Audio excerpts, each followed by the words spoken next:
வணக்கம் நண்பர்களே. இந்த வீடியோல சில முக்கிய இரண்டு தகவல்களை பார்க்க போறோம். பாஜக கூட்டணியிலிருந்து எடப்பாடி பழனிசாமி ஒரு கசப்பு தன்மையில இருக்கிறாரு. பாஜக கூட்டணியிலிருந்து எடப்பாடி பழனிசாமி வெளியேறுவாரா அப்படிங்கிற மிகப்பெரிய ஒரு சலசலப்பு இப்ப ஏற்பட்டிருக்கு. இந்த ஒருங்கிணைப்பு பத்தி பேசுனீங்கன்னா நான் கூட்டணியில இருக்க மாட்டேன். நான் என் ரூட்டை பார்த்துன்னு போவேன். நான் எப்படி கூட்டணி அமைக்கணும், எந்த கட்சியை என் கட்சிக்குள்ள கூட்டணிக்குள்ள வர வைக்கணும்னு எனக்கு நல்லா தெரியும். ஓபிஎஸ்சியோ டிடிவியோ கட்சிக்குள்ள இணைக்கணும், அதிமுகக்குள்ள ஒருங்கிணைந்த அதிமுக உருவாக்கணும்னு யாராவது நினைச்சீங்க அப்படின்னா, யாராவது என்கிட்ட கேட்டீங்கன்னா நான் பாஜக கூட்டணியில இருந்து வெளியேறிடுவேன் அப்படிங்கிற மனநிலையோட தான் இன்னைக்கு எடப்பாடி பழனிசாமி ஒரு கடுப்பான நிலையில இருக்கிறதாக தகவல் வருது. இதற்கு காரணம் நயனா நாகேந்திரன் திண்டுக்கல்ல செய்தியாளர் மத்தியில அவர் சொன்ன ஒரு விஷயம்தான். ஓ பன்னீர்செல்வமும் டிடிவி தினகரனையும் நாங்க அதிமுக ஒருங்கிணைக்கக்கூடிய ஒரு சூழலை ஏற்படுத்தக்கூடிய நிலையில இருக்குங்க. என்டிஏ கூட்டணி வலுவாக இருக்கணும், ஒரு மெகா கூட்டணி அமைக்கணும் அப்படின்னா அதிமுகவுல ஒரு ஒருங்கிணைந்த அதிமுகவை முதல்ல உருவாக்கினா தானங்க எங்களுக்கு அது சப்போர்ட்டா இருக்கும் அப்படின்னு நயினா நாகேந்திரன் பேசியதுனால எடப்பாடி பழனிசாமி கடுப்பாகி போயிருக்கிறார் அப்படிங்கிற தகவலை தான் இப்ப அதிரடியாக வருது. ஓ பன்னீர்செல்வம் டிடிவி தினகரன் அதிமுகவில் ஒருங்கிணைந்த ஒரு அதிமுகவாக உருவாக போகிறார்களா, அது எடப்பாடி பழனிசாமி ஏற்றுக்கொண்டிருக்கிறாரா அப்படின்னா நிச்சயமா அதற்கு வாய்ப்புகளே கிடையாது. ஏன்னா ஒருங்கிணைந்த அதிமுக உருவாகிட்டா எடப்பாடி பழனிசாமிக்குன்ற ஒரு அந்த இடம் பறிபோகிடும். ஒரு தலைமைங்கிறதுக்கு சிக்கல் ஏற்படும். பொதுச் செயலாளர்ங்கிற பதவிக்கு பங்க விளைவிக்கும். இதுக்கெல்லாம் எடப்பாடி பழனிசாமி சம்மதம் தெரிவிப்பாரா? தனக்கு ஏதாவது ஒரு கெடுதல் தீங்கு வருது அப்படின்னா அதை எதிர்த்து போராடி வெற்றி கொள்வதற்கு தான் எடப்பாடி பழனிசாமி எந்த அளவுக்கு எக்ஸ்ட்ரீம் லெவலும் எடப்பாடி பழனிசாமி போவார். அப்படிதான் அதிமுகவுடைய சட்டமன்ற உறுப்பினர்களுடைய ஆலோசனை கூட்டத்தை நடத்தினார். 2026 சட்டமன்ற தேர்தலை நாம் எப்படி எதிர்கொள்ளணும், அதிமுகவுக்கு தொகுதி வாரியாக மாவட்ட வாரியாக மாவட்ட செயலாளர்கள் என்னென்ன தொகுதிகள்ல என்னென்ன பண்றீங்க, நமக்கு வாக்குகள் எல்லாம் சிந்தாமல் சிதறாமல் சரியா வருமா, நீங்க எல்லாம் கடுமையாக உழைக்க வேண்டும் அப்படின்னு அதிமுகனுடைய சட்டமன்ற உறுப்பினர்கள் மூலியமா ஒரு ஆலோசனை கூட்டத்தை நடத்திய எடப்பாடி பழனிசாமிக்கு ஒரு பகிரங்கமான ஒரு பகிர் கிளப்பக்கூடிய வகையில தான் ஒரு அதிர்ச்சிகரமான தகவல் தான் வருது. ஏன்னா சட்டமன்ற உறுப்பினர்கள்லாம் எடப்பாடி பழனிசாமி மீது ஒரு அதிருப்தியில் இருக்கிறாங்க.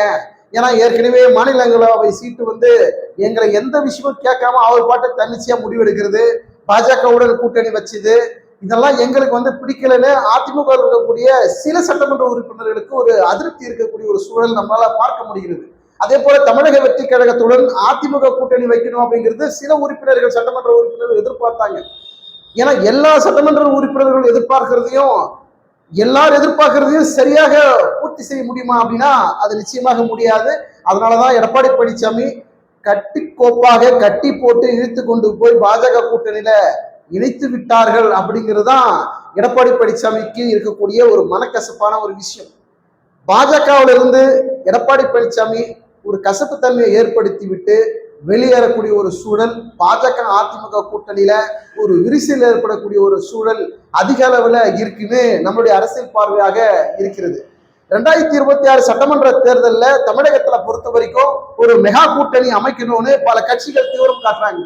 இதுல திமுக கடுமையான முயற்சியில் இருக்கிறாங்க. 234 தொகுதிகளில் 200 தொகுதிகளை வென்று மீண்டும் 2வது முறையாக ஆட்சி பிடிக்கணும், திமுக வரலாற்றில் 7வது முறையாக ஆட்சி கட்டிலில் அமரணும் அப்படின்னு தமிழக முதலமைச்சர் மு.க.ஸ்டாலின் அவர்கள் கடுமையான முயற்சியில ஈடுபடுறாங்க. அதே போல மண்டல வாரியாக தொகுதி வாரியாக பொறுப்பாளர்களை அறிவிச்சு அவர்களுக்கு பொறுப்பாளர்கள் தலைவர்களை நியமிச்சு அவர்கள் மூலியமா ஒரு கட்சியை பலப்படுத்தணும், தொண்டர்களை வலுவாக்கணும், கூட்டணியை வலு சேர்க்கணுங்கிற வகையில மிகப்பெரிய மாஸ்டர் பிளான் போடக்கூடிய திமுக ஒரு பக்கம். இன்னொரு பக்கம் பாஜக அதிமுக கூட்டணியில பாஜக கூட்டணி அதிமுக தொடருமா தொடராதா அப்படிங்கிற ஒரு இழுபறி. இன்னொரு பக்கம் தமிழக வெற்றி கழகம் தமிழகத்துல 3வது ஒரு மெகா கூட்டணி உருவாக்கணும் அப்படின்னு விஜய் அவர்கள் தீவிரமா முயற்சி பண்றாரு. இதெல்லாம் எப்படி சாத்தியம் அப்படிங்கிறது இந்த ஜூன் மாதத்துல கூட்டணி நிலைப்பாடு குறித்து மிகப்பெரிய ஒரு பரபரப்பு செய்திக்கு பஞ்சமில்லாத அளவுல இந்த ஜூன் மாசம் இருக்கும். எந்தெந்த கட்சிகள் கூட்டணி, ஏன்னா பாமகவில் ஏற்கனவே அன்புமணி ராமதாஸுக்கும் பல்வேறு லடாய் சண்டைகள் போய்கிட்டு இருக்கு.